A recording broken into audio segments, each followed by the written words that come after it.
Welcome back to another episode of the Outdoor Adventures Hunting Podcast right here on Brownfield Ag News. I'm Brownfield anchor reporter Brent Barnett. Here on the show this week, we're joined by Mick Klemesrud with the Iowa Department of Natural Resources. Mick, thanks for coming back on the show. How are you doing here today? I'm doing great, Brent. How are you? Doing good, and thanks for Good. joining us here on Zoom. Always good to talk to you, Mick. What's been going on with you here of late in the DNR? What's kind of been the latest happenings for the folks there at the team? Well, we're just trying to get our feet under us. We have the legislature's back in session, and so we have a lot of requests for information that come from across the street. You know, we're wrapping up our deer seasons. We're getting ready for what we call survey seasons. So we'll be prepping and sending out surveys to our waterfowl hunters, to our small game hunters. We just wrapped up a survey of our deer hunters. So got a lot of data to crunch and information to put together ahead of next year. How do you put that data out, Mick? Talk about your role a little bit and how you kind of distribute some of that.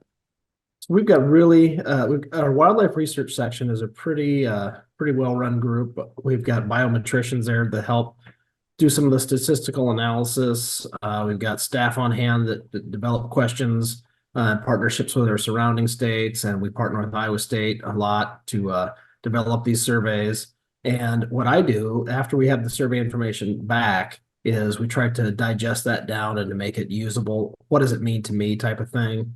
We'll have reports that we can post on our website. We also include that information in news releases to get kind of the why behind what we're doing with season settings and quotas, that sort of thing. Any rules and regulations changes, those are all based on a number of factors, including these surveys. They all factor into decision making. So I'm just there to help make it clean and understandable and try and get the pie R squared out of it, if you know what I mean.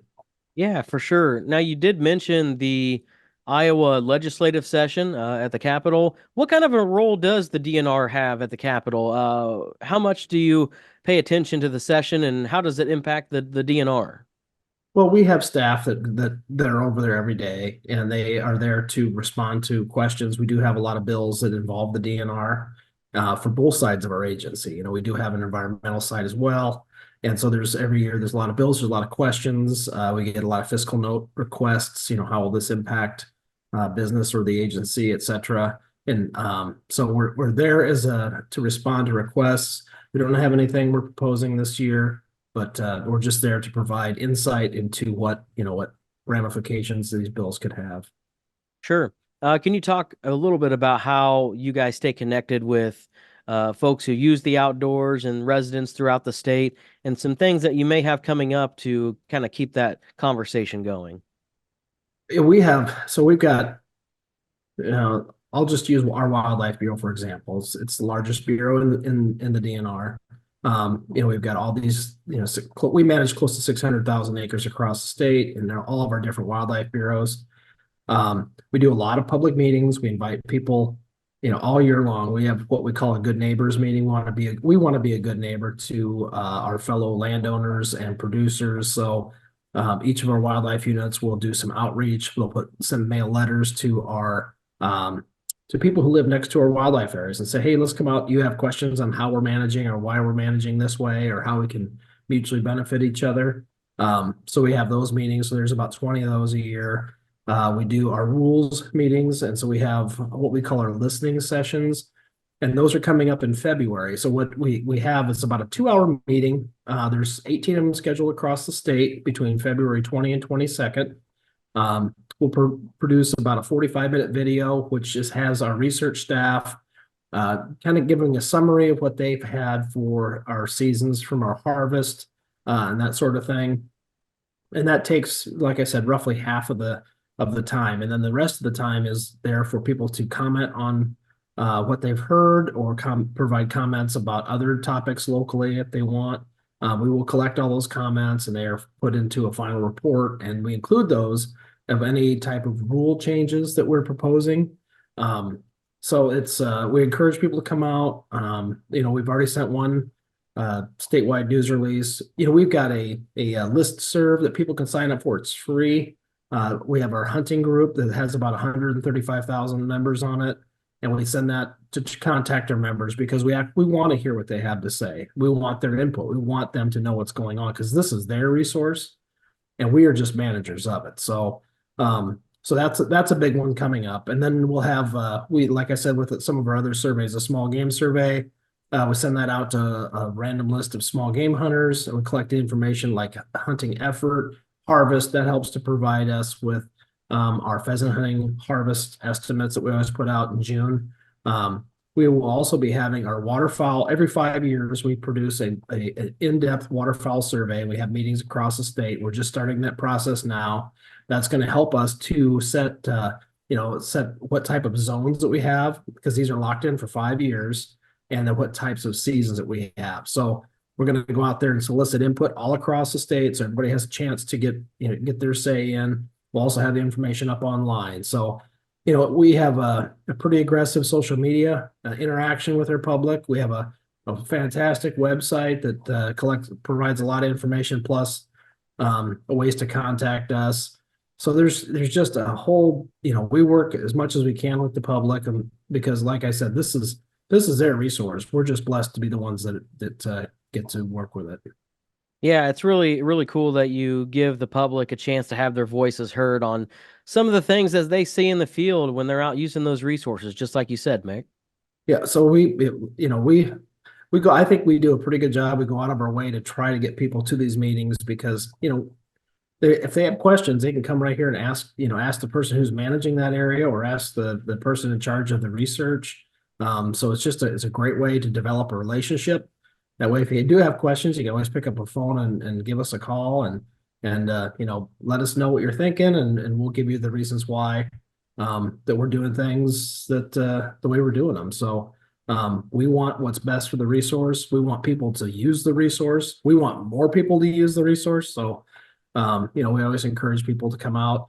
All of these wildlife areas are open 12 months a year. They get a lot of attention in the fall when we have deer hunting or duck hunting or pheasant hunting, but these are great places to go, in the off season. So we try to encourage people to get out there and enjoy them at a different time of year when there's probably a lot less use. But I mean, the prairies that are blooming, we've got fantastic state forests and other forested areas. Shallow wetlands are just teeming with wildlife and it's just we have a lot of good things going on out there, and we want more people to enjoy them. Yeah. The last several years here, I've really started to use some of the WMAs around where I live, Mick. And, throughout my childhood growing up, I didn't even know what public land was. And it's just been really cool to learn about those resources now that I'm an Iowa resident, and really thankful that we have something like that here in the state.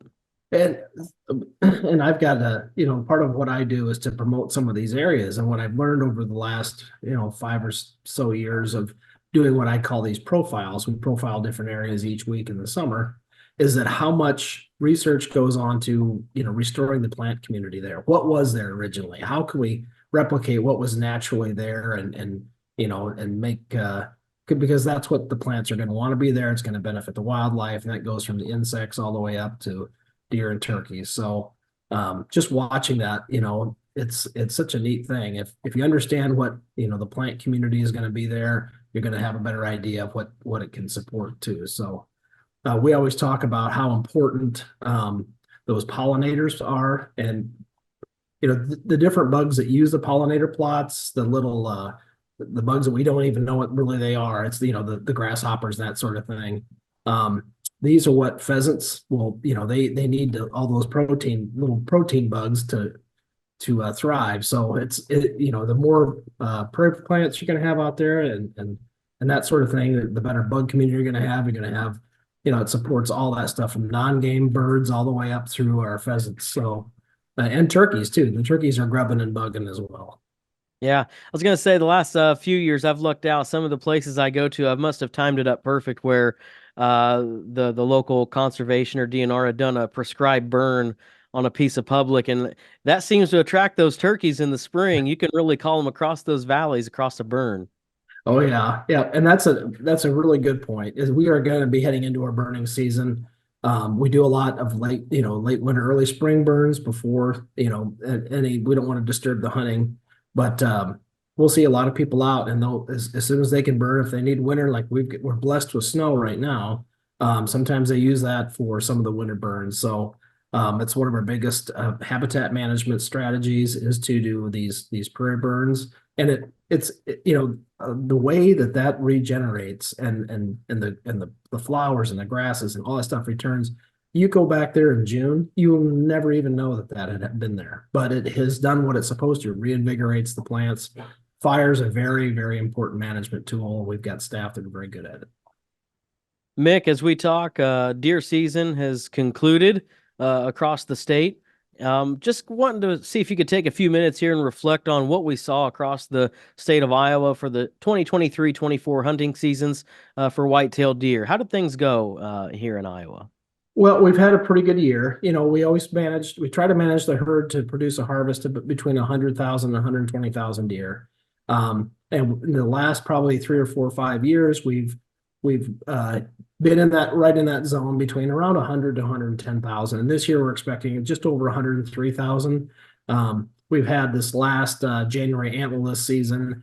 We've got a lot of snow in the state, and it's kind of tough to drag a deer out when you're dragging it through 24 inches of snow and the cold temperature. So we didn't quite see the participation in the harvest that we did last year. So last year we had around 2,600 deer taken in that last couple of weeks season. So, but we've had a good season. We did know that we've had some impacts from the hemorrhagic disease across the state. As soon as the crops started coming out and people started heading out to the tree stands or finding a bunch of dead deer around the watering sources, this was our second worst year behind 2012. So it did have an impact. It was primarily in southeast Iowa. We did have Clayton County was also bad, but there's deer found in 76 counties. And if we got 99 counties, so it's almost in every county in the state. So it was the most widespread year that we've had for hemorrhagic disease. It's a drought related thing. It's when those midges are in those mud flats and the deer are walking through to get something to drink, and that's where they get them. So it's a quick, hemorrhagic is a very quick disease where it can impact the deer within days. So we have had our chronic wasting disease testing is still underway. We do have a lot of samples out yet to be tested, but so far we've had 59 positives. We've had 2 new counties, Jones County and Howard County, but those are all adjacent counties to where it had been found before.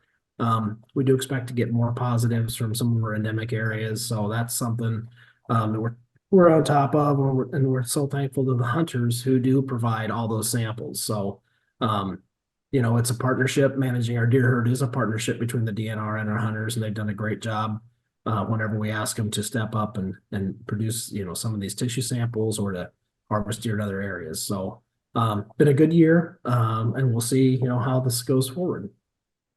Mick, I remember that 2012 EHD outbreak. And I had heard just from some people I know in the southern part of the state that they had thought it was kind of maybe seeing signs of that again on their property. So I am curious, like if there's a landowner or even folks that hunt public and they do come across several whitetail carcasses that appear to have, passed away from EHD or something like that, what should they do? Do they contact their local conservation agent, or is that recommended? Yeah, so we do want to know about that because we do track this. So in the back of the hunting regulations, there's a map of the state by wildlife unit, and it's got a phone number associated with that, so you can find the county that you're in. We do encourage people to call that wildlife biologist number. If you don't get a hold, just leave a message, say, hey, I've found a bunch of deer around one of my ponds, and just want to let you know. But we do want to know that because we do track it. So 2019 was the second highest year for EHD until this year. So, this is it's been primarily a southern disease. It hasn't come to the upper Midwest until recently, say the last 15 years or so. So our deer are trying to adjust to it. The southern deer have adjusted to it. Deer can survive hemorrhagic disease, but it does take its toll on quite a few of them. Mick, as we wind down here, we have just a minute or two left on the program.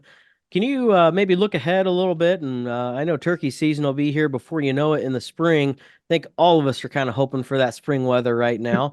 But is it an exciting year to look ahead for what's coming up for spring turkey?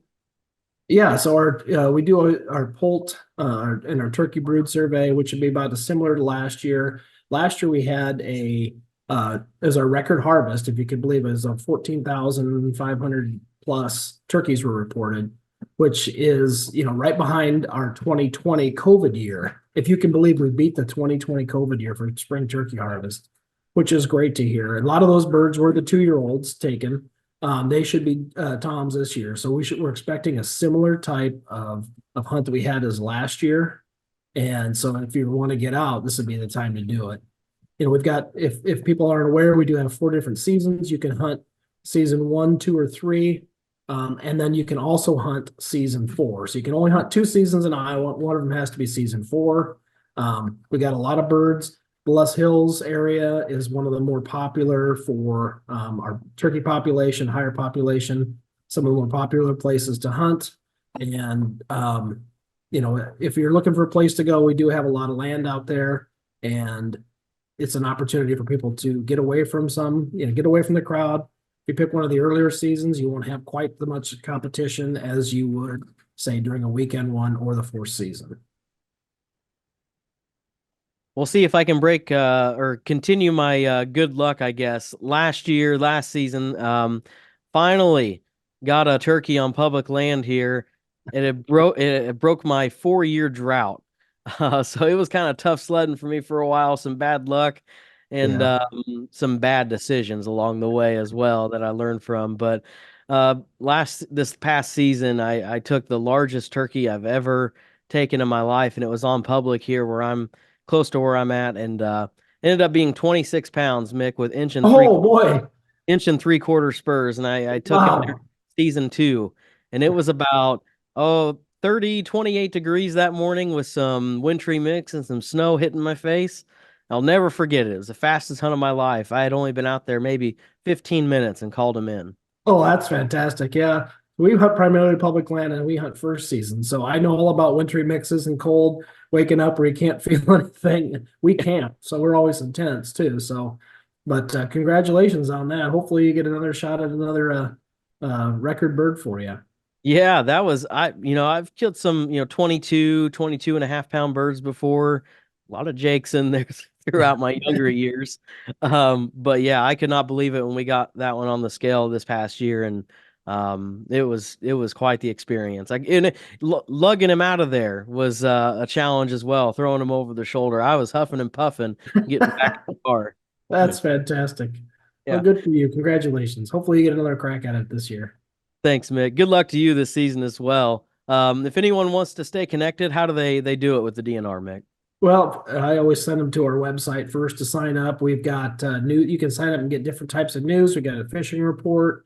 There's all of our social channels, and then that way and then stay tuned to our meeting announcements and come out there and introduce yourself and listen to what we have to say and provide your input. And like I keep hitting the same point, but this is your resource. We're managing it. We want to provide the best resource we can, on the landscape that supports, the best, provides the best home to wildlife. And, it's a partnership, and we want to just keep that going forward.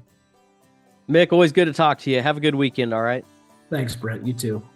Again, that's Mick Klemesrud with the Iowa Department of Natural Resources.